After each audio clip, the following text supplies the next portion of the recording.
Hey, what's going on? If you want to get a complete system that makes melting fat easy and is 100% automated, then I want you to go to the link that's on the bottom of your page right now.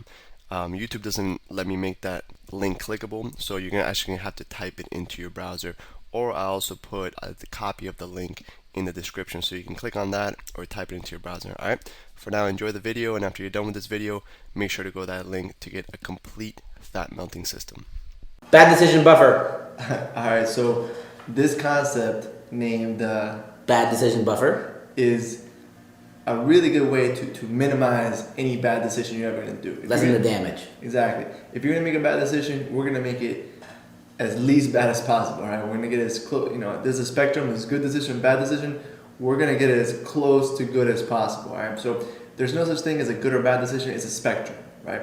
And we want to get it as close to good than to bad.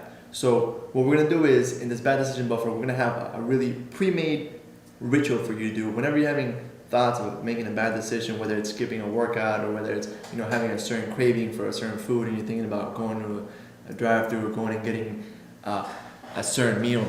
Yeah. So let's map out the scenario. Right now, the scenario is it's me and I or somebody else, doesn't matter. Or you, and you really want a brownie. You're craving or maybe you're craving a fast food brownie or some of those chains that have the brownies, and you really want the brownie, and you're craving, like you're almost broken down now. So the first step before, that's a decision you could make, is to eat that brownie.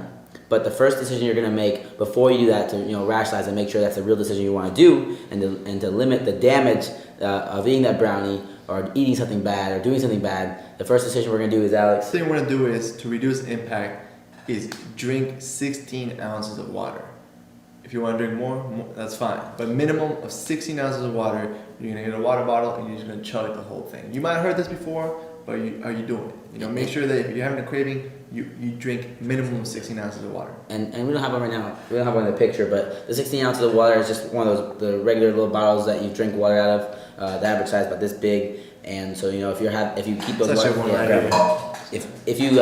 if you have those at your house, just either grab one out of the cabinet and just pound it down. If not, just the average big glass of water is good. But this is Alex has in the hand right here. It's a normal thing. This 16 ounces right here, and then you literally just chug this as quickly as possible. Chug it as quickly as possible, like Alex is doing. You're rehydrating yourself, making sure your body's functioning properly. I mean, your body is anywhere from 60 to 75% water, depending on what Takes you back to your college days real fast. Depending on what statistic you are. So you're drinking your water, and then after that, Alex, like he just did, we have a timer right here. He puts a timer on. And what are you doing with that, Alex? So it's a little $5 timer. I got this at Walmart. It doesn't have to be a sophisticated timer. You can use your phone timer, whatever you want. I like having this one. I have like 3 of these all over my house. I use them for all kinds of things. Literally just set it for 5 minutes and then chill. Relax for 5 minutes after I drink the water. And then let's say this thing beeps, it's 5 minutes later. If I still want the craving, if I'm still thinking about going out and getting that fast food, what do we do next? The next step, after you put the timer on, you totally forgot about your craving, you're just chilling, doing whatever, go on the computer, do whatever kind of task you have to do, either at work or at home. And then after the 5 minute comes, if you're not craving that brownie or whatever you were going to do bad, or the decision that you were going to do bad, you just go about your day. But if you're still on the chain, you're still craving it, the next step you're going to do is do a workout. And what we're going to tell you to do is you're going to do 10 squats. A little full body, get all the blood pumping through your body workout, 10 squats. So once you do the workout, you're going to use your timer again. You're going to set it for 5 minutes, put it down, and distract yourself. Either go on a website you like, listen to something on your iPod, whatever. Just distract yourself and wait for that thing to beep. Once it beeps, you go on to the next step of the bad decision buffer, where we're going to minimize the impact of you going out and binging on something crazy. So what's next? The next step is you're going to choose a 100-calorie snack or under. Good examples of this are a banana, apple, orange, things of that nature. Things that are going to fill you up. Like a banana, it's usually around 90 calories, depending on the size. They're extremely filling, and it's going to satisfy that urge to really if you're craving something to eat, put something in your mouth and chew on it. Sort of like smokers, they use the fake smoking mechanism, the steam or whatever, they smoke it. It satisfies that urge to have something in your hand and to be blowing smoke. So we're doing the same thing with that food, and on top of that, we're gonna force you to ingest something healthy or healthier than what you were gonna put into to minimize that damage and to as a buffer.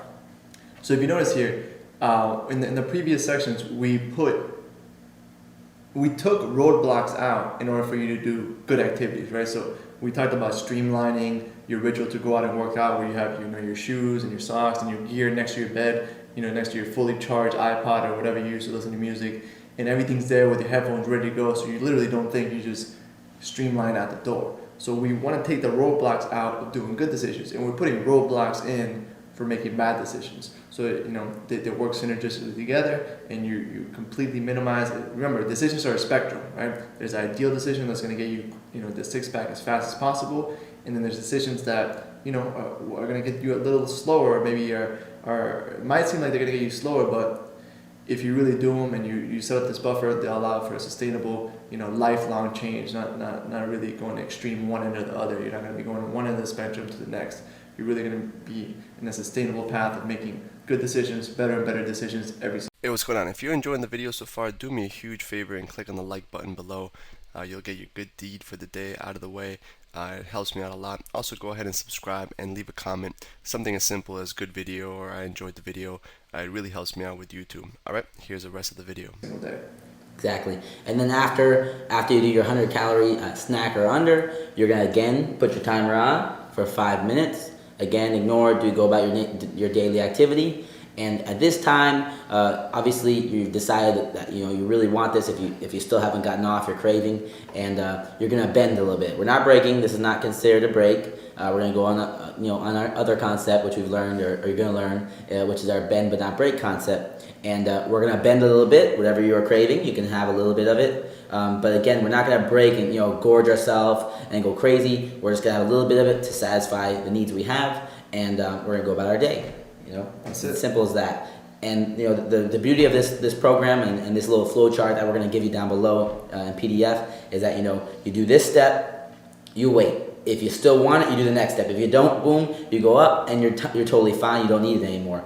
And most of the time, I'd like to say 99% of the time, by the time I get to step 2, I'm satisfied. Yeah. I don't really want to do what I was going to do before just by drinking that glass of water. And then second step, I like to say again, a huge increase in staying true to being good and not doing a bad activity. By the end of the day, if you make it all the way to the end and you follow all the steps, you did great. And obviously that craving was high on your list. And you're just gonna bend a little bit, but we're never breaking. We're always bending, so we can stay on track. And as soon as we bend, we're right back to our groove. Exactly. And this is something that might seem simple. Everything we're giving you might seem simple, but there's a lot going on beneath the surface here. In previous concepts, we talked about how one of the things that drains your willpower the most is not making decisions and being indecisive or trying to think of what decision to make. And they actually did a lot of experiments. One of my favorite ones I'll tell real quick is where they had a plate of chocolate chip cookies in front of some kids, and the kids were asked to. There were two groups of kids. One group of kids were allowed to eat the cookies and then take a test which measured IQ, and then the other kids were supposed to resist those cookies and then take the IQ test. The kids that had to resist those cookies, their willpower got drained by and then they actually measured that they would give up on questions a lot faster during the test, and they were just doing a lot of irrational decisions where their willpower was drained, and they were just less patient during the test, and they would give up a lot faster on questions that they did not know. Did another experiment where people were forced to watch a scary movie, and one group was meant to not show emotion, so they were not allowing their emotions to flow during the movie. They were supposed to resist and not get scared or not laugh. They were supposed to use willpower to restrict their emotions, and the other group obviously was allowed to do whatever came naturally. They did the same thing with the IQ test. The people that were forced to restrict their emotions and try to use their willpower to not laugh or not get scared or whatever, willpower is drained. They did a lot worse on the test. So what we're doing here is we're giving you decisions pre-made. Decisions that are done for you, decisions that are a buffer, so you don't have to think, should I go, should I not go? This is kind of the break. This is kind of the bend. Am I bending? Am I breaking? All that thinking in your head is really draining your willpower and causing you to eventually break. Yeah, at the end of the day, if you're resisting those cookies like crazy and you don't have any steps like we're giving you right now to go through methodically, you might win that battle right there, but you're gonna lose the war because you've stressed out so much that you win one battle, you win two battles, and then the third battle you break and you gorge and you go on for days and weeks, and now we broke, and that's huge. So this, like Alex said, this little thing is gonna give you huge results. And not so you don't waste your willpower on making decisions. Decisions are done for you. Do this. If after the 15 minutes of and doing the water, doing the 10 squats, and doing the light snack, after that you still want it, you go and you eat whatever it is that you're craving, but you don't break. You're already gonna be full. You're already gonna have some oxygen.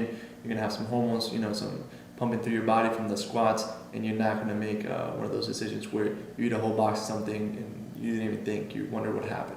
Very simple, but a lot going on beneath the surface, so don't take it lightly. Make sure you implement it, make sure you use it. Download the chart below and use it. Get a little timer if you want, a little action step. This is $5 at Walmart. It doesn't have to be a sophisticated timer. I personally love these little tailors. If you want to get these on Amazon, $5. Peace. Hey, real quick, one more thing before you go. I want to make sure you know that there is no correlation between how hard you work and how much fat you melt or how much muscle you build. All right, there's enough science, enough data out there that there's absolutely no correlation between hard work and results. All right, there's a difference between movement and achievement. All right, if you want to learn my best tips, what I call the 5% hacks that allow you to get maximum results, maximum fat loss, maximum lean muscle gain, I want you to go to the link that's on the bottom of this page, or you can click on the link in the description. You're going to get a complete system for melting fat in an intelligent and streamlined system. I'll see you there.